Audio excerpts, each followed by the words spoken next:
Bueno, Rolando Figueroa, muchas gracias por la charla, por esta entrevista, por analizar, tener una noción más clara de tu mirada respecto del mundo energético, este rol central que vas a comenzar a recorrer también, que ya estás recorriendo, ¿no? Y del que conoces también ya por toda tu historia en la provincia de Neuquén.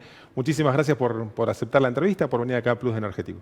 No, al contrario, Fernando, un placer estar acá y charlar estos minutos con vos. Bien, tema de la agenda tiene que ver con ese debate del Congreso de la Nación, de este momento, ¿no? Este proyecto que está impulsando el Gobierno Nacional, la Ley de Incentivo al Sector Hidrocarburífero.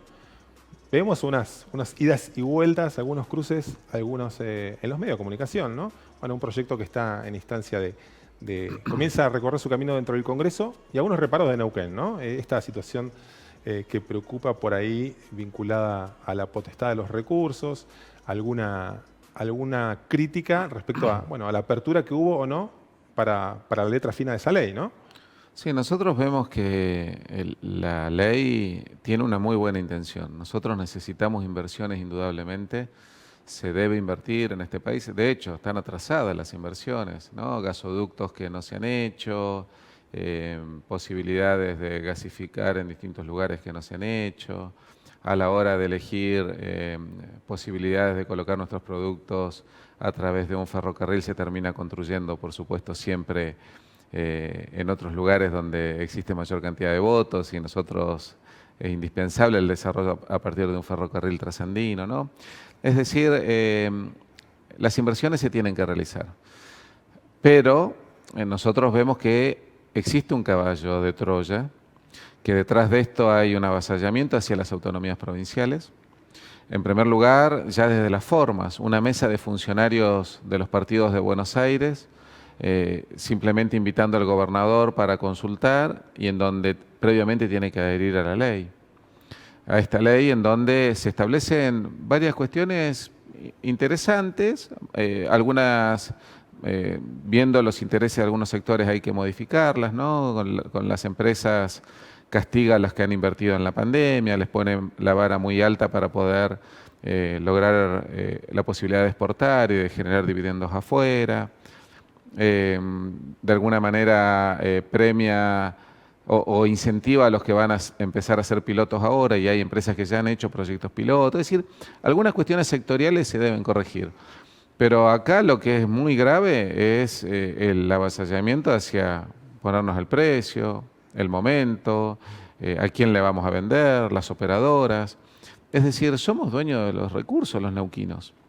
¿Qué está pasando en el centralismo porteño que se quiere quedar absolutamente con todo? Y esto llega en un momento muy particular en el cual nosotros vemos que hemos dejado de ser una isla.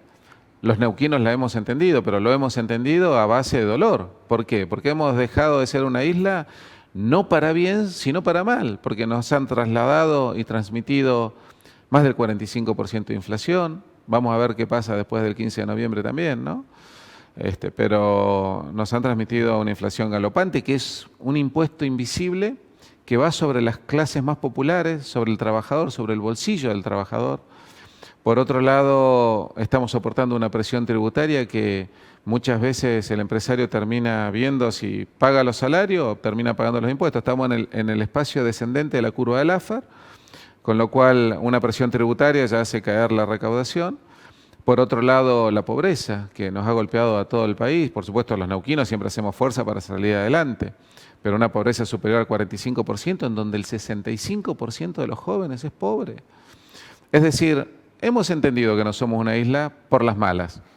Ahora, lo que no vamos a permitir es ser una colonia como se pretende. Y te puedo hablar de los distintos recursos naturales que tiene Neuquén y la concepción en sí que tiene el centralismo. Ahora vamos a hablar del resto de los recursos naturales. Decías el caballo de Troya, ¿no? Esa crítica, en referencia al gobierno nacional. ¿Crees que es posible, que hay un interés? Claramente Vaca Muerta es una oportunidad casi de las únicas que tiene el país para tener una solución medianamente rápida para las cuestiones macroeconómicas, todas estas cuestiones de las que venimos hablando hace años ya, a las que el país no le puede encontrar una solución. en ese contexto está esa situación de, bueno, de ver de la Administración Nacional de avanzar todo lo que se pueda para, bueno, hacer pie y, en definitiva, lograr controlar. ¿Está en juego eso también, digo, políticamente? Sí, sin duda. Está redactado por el encandelamiento de las luces del centralismo, ¿no? Pero va mucho más allá de esta cuestión. Va por una concepción que existe de hacia dónde van siempre los beneficios, es hacia el interés electoral de tener 11 millones de votos. Nosotros somos ricas en recursos, pero no somos un distrito apetecible en cuanto a lo electoral, con lo cual nuestros recursos se los llevan para quedar bien en donde están los votos. Y eso permanentemente lo hemos vivido. Pero ¿por qué vemos que existe esto? Mira, Fernando, evidentemente nosotros necesitamos cambiar el paradigma. El paradigma que es la concepción que se tiene ahora. Hoy se tiene la concepción de exportar excedentes y tiene que ver con un concepto de un recurso en escasez, ¿no? Viendo al petróleo y al gas como un recurso a 100 años, a 200 años, en donde las reservas y los recursos, sobre todo, los tenemos. Ahora, nosotros tenemos que cambiar, porque ahora en 30 o 40 años, depende, China ahora ya dijo que hasta el 2060 va a seguir demandando gas, ¿no? Siguen consumiendo carbón. Pero nos va a permitir a nosotros tener un horizonte en el cual vamos a tener que vender nuestro gas y nuestro petróleo. Ahora bien, ¿cómo lo vamos a terminar vendiendo afuera? Es una cuestión muy importante porque hoy no quedan recursos en la provincia de acuerdo a lo que nosotros pretendemos, ¿no? Por eso esta ley te hace firmar una estabilidad fiscal muy necesaria. Pero el paradigma de nosotros, transformarnos en una plataforma exportadora, que es lo que realmente necesita el país, para poder equilibrar la balanza de pagos, para que no suceda lo que está sucediendo ahora, ¿no? El excedente lo terminamos exportando en verano, porque en invierno, por supuesto, nosotros consumimos más de lo que producimos, pero terminamos demandando los barcos a $50. Pero a su vez nos hemos encontrado un pozo en donde se puede almacenar el gas, para que el gas del verano lo almacenemos y lo vendamos en invierno a un mejor precio. Si nosotros esos vemos que nos están pagando mal y encima que nos están pagando mal, cuando se logre un volumen exportable, nos van a hacer retenciones que quedan en el centralismo y como hemos visto no vuelven a Neuquén. Y además, sobre el neto nos tienen que liquidar las regalías, sobre el neto, después de descontadas las retenciones. Pero además nosotros no podemos aplicar impuestos sobre ese neto. ¿Por qué? Por el principio de no exportar impuestos, con lo cual, por el principio tributario me refiero, no podemos cobrar ingresos brutos, no podemos cobrar tasas, etcétera, etcétera. Así que si nosotros achicamos el tiempo en el cual tenemos que vender nuestro gas y petróleo y lo tenemos que vender afuera, a Neuquén le va a quedar muy poco y estamos rifando la joya de la abuela. Entonces esta es la última gran oportunidad que tenemos los neuquinos y eso es lo que nosotros decimos, ahí paren un poco, ¿no? Bien, bueno, estamos con Rolando Figueroa, candidato a diputado nacional por el Movimiento Popular Neuquino, hablando un poco de la agenda que se está imponiendo en los últimos meses, esta mirada, esta experiencia que también tiene Neuquén de la historia. Suelen lidiar desde el MPN, de los gobiernos neuquinos, lidiar en el buen sentido, digo, esto de tratar de hacer cierta docencia con los recambios de gobierno, ¿no? Había pasado con el gobierno de Cambiemos, esa preocupación por estos 100 años de historia que tiene Neuquén como una provincia productora, más de 100 años, 103 años acaba de cumplir. Bueno, esto de tratar de mostrar un sendero de por dónde tiene que ir la cosa para sostener un proceso virtuoso, ¿no? Ha sido un problema, me imagino, lograr cierta ecuanimidad en esos sucesivos cambios de gobierno, ¿no? Como que ese acuerdo de fondo, definitivo, ponerse de acuerdo en 3 o 4 puntos, ejes sostenibles en 5, 10, 15 años, bueno, es un problema central para el país que repercute en todas las economías regionales, ¿no? Totalmente. Los vaivenes de la política nacional, yo digo los partidos de Buenos Aires, ¿no? Porque son partidos de Buenos Aires que tienen delegados en distintos lugares. Y esos partidos de Buenos Aires permanentemente entran unos y otros y rompen todo lo que hizo el otro, inclusive lo que ha hecho bien, porque no hacen todo mal, nadie hace todo mal. Por eso creo yo que estos vaivenes terminamos sufriéndolos todas las provincias y Neuquén, que tiene una continuidad política, de proyección política, que planificamos hacia el futuro, terminamos de alguna manera dándonos cuenta que no somos una isla ante el desastre de administraciones nacionales que son sucesivas. Y bueno, después también, lo que hablábamos recién del gas era a nivel Estado, ¿no? Pero también existen otras cuestiones importantes. Nosotros en Neuquén, en el frío de la cordillera o acá en cualquier barrio, terminamos pagando el gas en promedio más caro de lo que lo usa el centralismo porteño para que en el AMBA alguien que tenga una pileta de natación pueda calefaccionar su piscina, ¿no? Entonces estas son las incongruencias que nosotros nos consideramos una colonia. Si vamos al tema del petróleo, Fernando, pasa exactamente lo mismo. Nosotros, por más que nos descuenten un poco el ITC, las distancias y esa promoción que nosotros teníamos de combustible más barato por las distancias a cubrir en las relaciones cotidianas que tenemos los patagónicos, al quitarnos esa ventaja, por supuesto que proporcionalmente nosotros gastamos mucho más en combustible. No es que nos cuesta más caro el litro de nafta, pero terminamos gastando más en nafta por las distancias que recorremos. Vamos al agua. Otro recurso, en el 2023 las represas tienen que volver a las provincias. El poder concedente pasa a ser las provincias por la Constitución del año 94, somos dueños del agua. Ahora, fíjense lo que nos sucede con el agua. En primer lugar, producimos electricidad, si vamos a la cuestión productiva. Esa hidroelectricidad, hoy en día, el vecino del Chocón, el vecino de Piedra del Águila, o toda la provincia, por supuesto, ¿no? Pero para que vean una cuestión más gráfica, producen al lado de su casa, pero nos cobran el transporte desde el Chocón a Ezeiza, van hacia el nodo de Ezeiza, va y vuelve 2.400 kilómetros, nos encarece 7 veces la energía que terminamos pagando los neuquinos. Es decir, nosotros lo que tenemos cerca lo terminamos pagando más caro por el transporte y sin embargo no sucede esas cosas con otros productos. Es decir, permanentemente los neuquinos estamos aportando y soportando costos que no deberíamos soportar. Inclusive, Fernando, a nivel provincia, el EP en una empresa provincial paga 7 veces más cara la luz de lo que en realidad se utiliza como patrón para nosotros liquidarnos las regalías. Es decir, estamos viviendo en un país que se dice federal, pero hace años que cada vez es más unitario. Entonces, llegó el momento de decir, bueno, no somos una colonia, esperemos un poco. Las represas tienen que volver a las provincias podemos tener el poder concedente, las del Limay vamos a trabajar con Río Negro, las del Río Neuquén, la gran mayoría son propias de la provincia del Neuquén, pero además ya tenemos que ir mirando el futuro, ¿no? Estos días leíamos la noticia del hidrógeno verde en Río Negro. El hidrógeno verde lo puede producir Neuquén y tiene, a partir de las hidroeléctricas, a partir de la energía solar y a partir de la energía eólica. Todo en el corredor del Limay. Una gran zona para producir hidrógeno verde. Pero a su vez tenemos que estar produciendo hidrógeno azul de la mano del gas en esta transición energética. Es decir, Neuquén siempre tiene que estar haciendo punta en estos temas y en este sentido estamos preparados para ello, pero tenemos que cuidar nuestros recursos. Te llevo de nuevo al mundo vaca muerta, al mundo petróleo y gas. Tu mirada respecto a lo que hay que hacer con los combustibles, ¿no? Un vector central de la industria, de la demanda doméstica, buena parte de la producción argentina se destina a la producción de combustibles derivados del crudo. Ahora último, hemos visto cómo la aceleración de los pozos de vaca muerta en Neuquén permiten excedentes que se están exportando. Esa mirada un poco más amplia y deseable para el país para equilibrar la macro. ¿Qué hay que hacer con el precio de los combustibles? Yo creo que si nosotros producimos, tenemos que tener un precio diferenciado, absolutamente en todo. Es un aporte que nosotros estamos realizando, pero a su vez, a la hora de cobrar las regalías, nos tienen que servir para nosotros invertir en nuestro futuro. ¿Qué nos va a suceder de acá a 30 o 40 años si no vamos a tener ni gas ni petróleo? Es decir, nosotros tenemos que estar mirando ese más allá y nosotros nos hemos dado cuenta que en realidad los gobiernos nacionales con estos vaivenes no están preparados para administrar los recursos. Inclusive no les importa qué sucede con los recursos.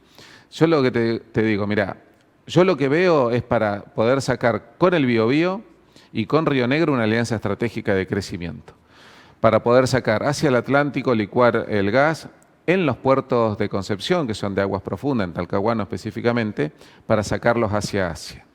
Ahora, nosotros para lograr eso requerimos inversiones en ductos, mejorar los ductos existentes, pero además invertir, y también ir generando una política en la cual quizá nosotros producir energía meramente para exportar hacia la segunda región de Chile con mayor Producto Bruto Interno.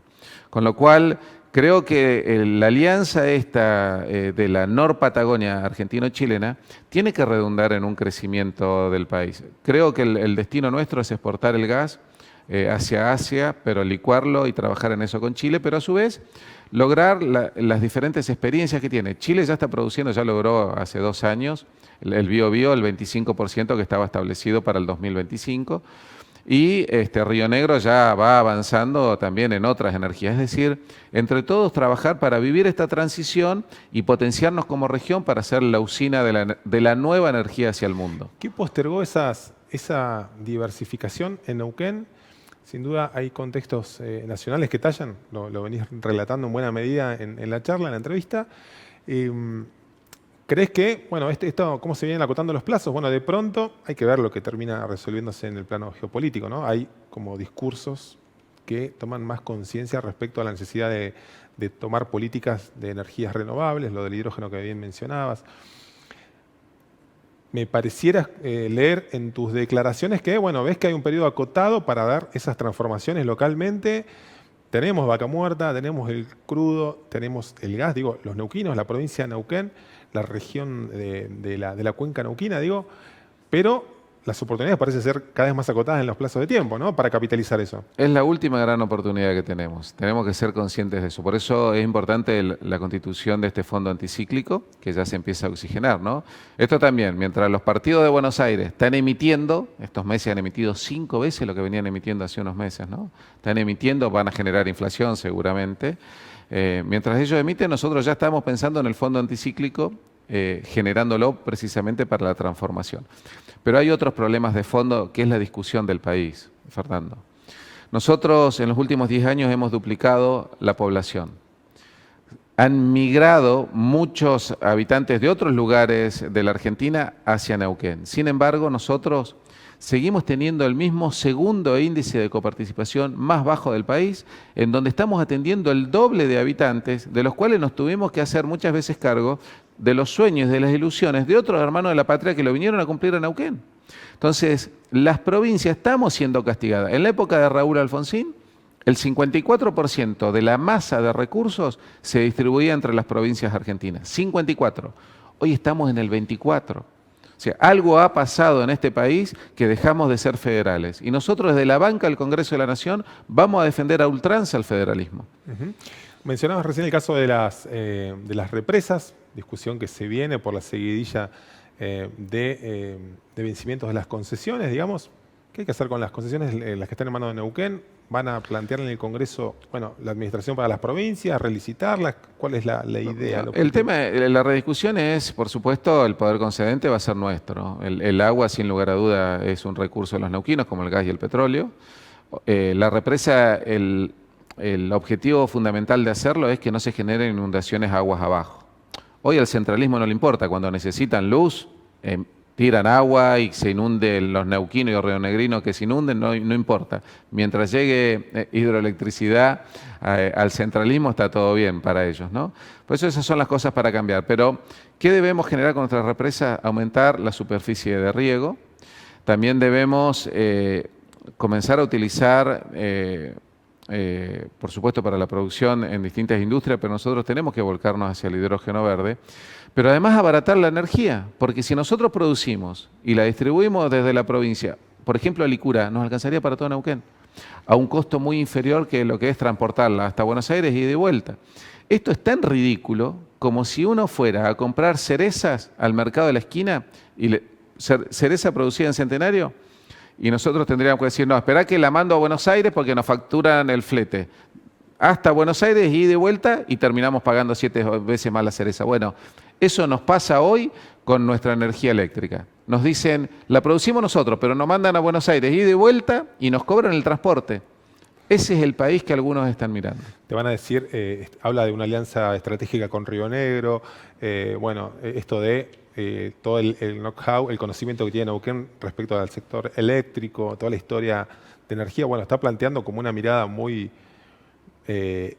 escindida de la administración nacional, digamos, ¿no? Pero bueno, tiene que ver con esto que decís, la crítica que le haces a las sucesivas administraciones Sí. y, bueno, la imposibilidad de generar algunos No, acuerdos. Imagino. pero además yo creo que el país es federal, indudablemente. El mundo está federalizándose cada vez más. Alemania está federalizándose más. Está promocionando inversiones en distintos lugares que tengan que ver con un crecimiento equilibrado. Chile está virando hacia el federalismo, un país unitario, ¿no? Están eligiendo ya gobernadores, están disminuyéndole poder a los seremi, están modificando la Constitución, o sea, están haciendo pasos hacia ese sentido, ¿no? En Neuquén, en la Argentina, nos decimos federales, pero en realidad en la práctica es sumamente unitario. Rolando, hubo una serie de situaciones, sobre todo en medio de la pandemia, una serie de conflictos que estuvieron afectando el sector energético, Vaca Muerta en la cabeza, sobre todo Vaca Muerta, digamos, aquello que ocurrió en el primer tramo del año, los piquetes que terminaron sitiando buena parte de la provincia, preocupaciones que tienen los inversores a los que aludís, a los que, bueno, y que han puesto centenares, miles de millones de dólares en el shale oil de Vaca Muerta, en el shale gas de Vaca Muerta. ¿Qué estuvo pasando y cómo crees que se garantiza o dar esa seguridad de, bueno, de evitar esta serie de conflictos? ¿Crees que es político, electoral, que es coyuntura de pandemia, económico? ¿Alguna desatención al respecto que haya ocurrido? ¿Qué estuvo pasando allí? ¿Y qué hay que hacer para evitar esos males mayores? Yo Digamos? creo que la gran ventaja que ha tenido Neuquén siempre ha sido esta continuidad política y en donde el reservorio nuestro, de alguna manera, fija la mirada de los inversores porque el payout es rápido, porque el TIR es sumamente promisorio en el plazo que estipulan ellos, pero además hay una cuestión central. Es un reservorio de gas que nosotros podemos mejorar el transporte con las inversiones que se deben realizar, ¿no? Hay que invertir alrededor de 3.000 millones de dólares para generar el transporte que necesitamos de nuestro gas. Ahora, el otro reservorio que existe es offshore, es el reyacimiento Carina y Aries en Tierra del Fuego, que tiene dificultades para transportar el gas. Así que de alguna manera nosotros tenemos esa posibilidad de ser un polo atractivo para inversiones.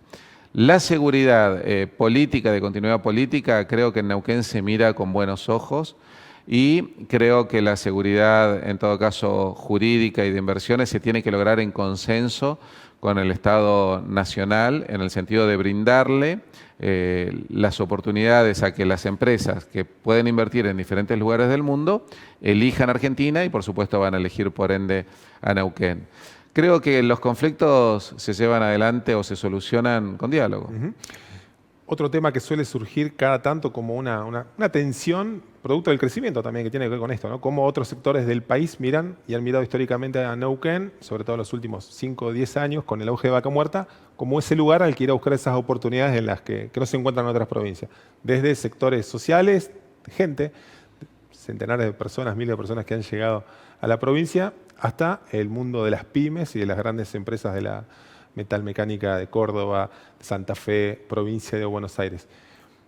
Hay una mirada del empresariado local que mira con ciertos resquemores, no le cierra la puerta a esa llegada, pero bueno, se abroquela sobre esto de cuidar lo nuestro, entre comillas, ¿no? Ese discurso de quienes estuvieron desde el primer momento. ¿Cómo mirás eso?